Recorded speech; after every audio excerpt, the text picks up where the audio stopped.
Congress in Science and Technology, for 102nd session of Indian Science Congress, were able to seek the active participation of all the scientific institutions in Mumbai. The annual conference of Science Congress is the largest congregation of scientists in the country, perhaps in the world. The journey started in 1914 with very first Congress at Kolkata. It was attended by 105 delegates. I feel enthused by the presence of about 16,000 delegates for this Congress, including Nobel laureates, fields melodies, and scientists from abroad. The special feature of today's gathering is that out of 16,000, more than 75% are students, and among students, 50% are girls. That is the specialty of this Congress. Science and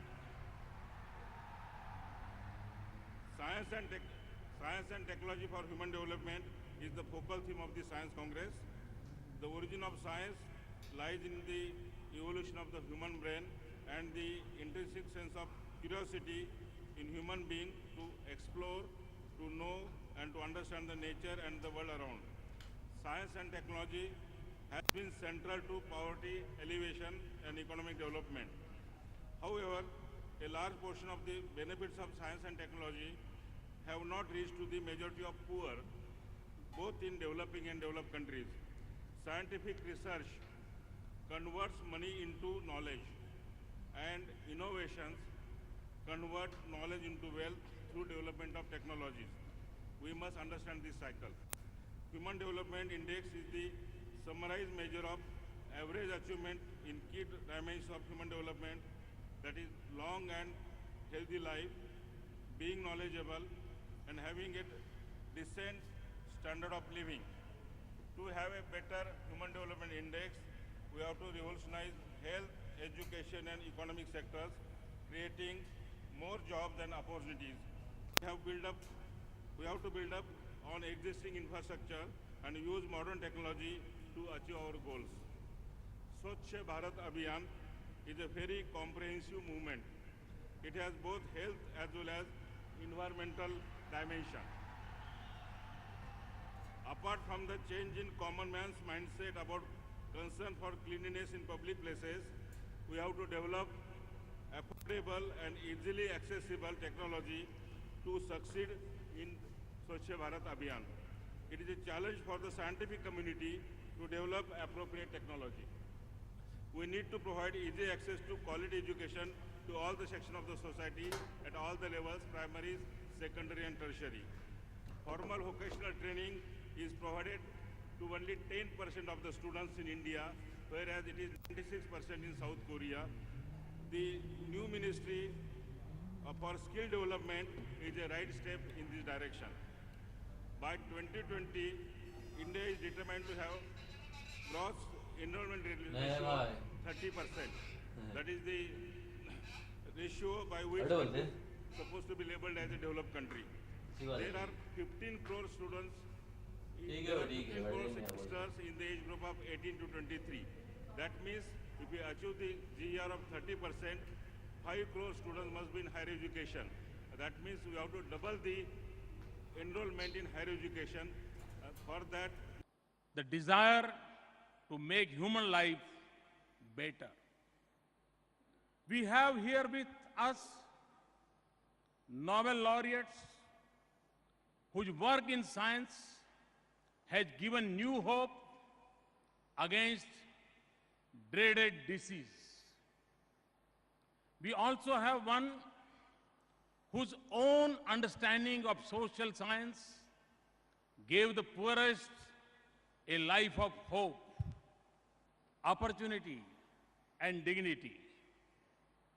Science and technology has helped reduce poverty and advance prosperity, fight hunger, and improve nutrition, conquer disease, improve health, and give a child a better chance to survive.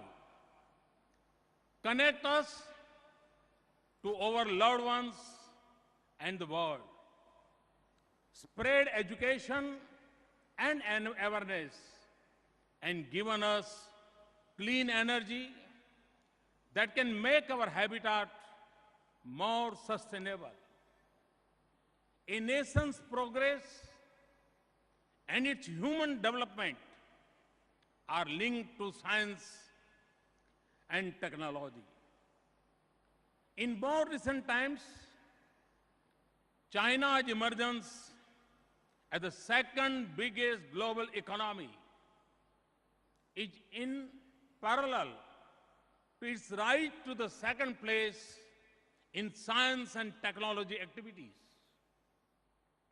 Science and technology can also remove national barriers, unify the world, and advance peace.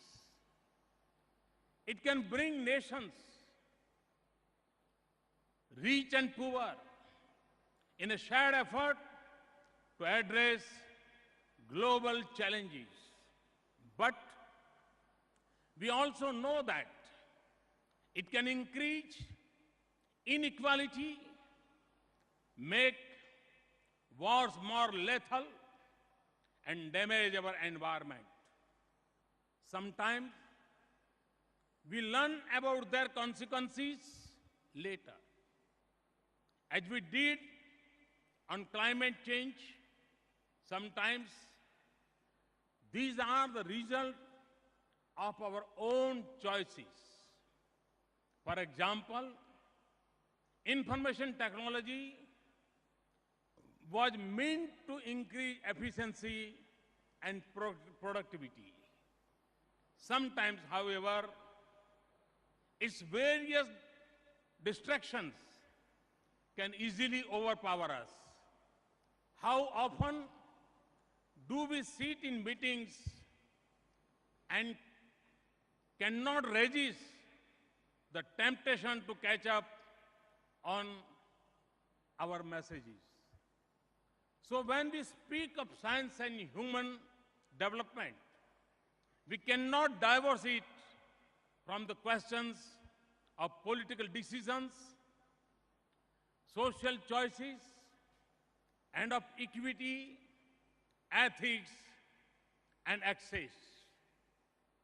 Human development has been the larger purpose and the driving force of Indian scientific pursuits.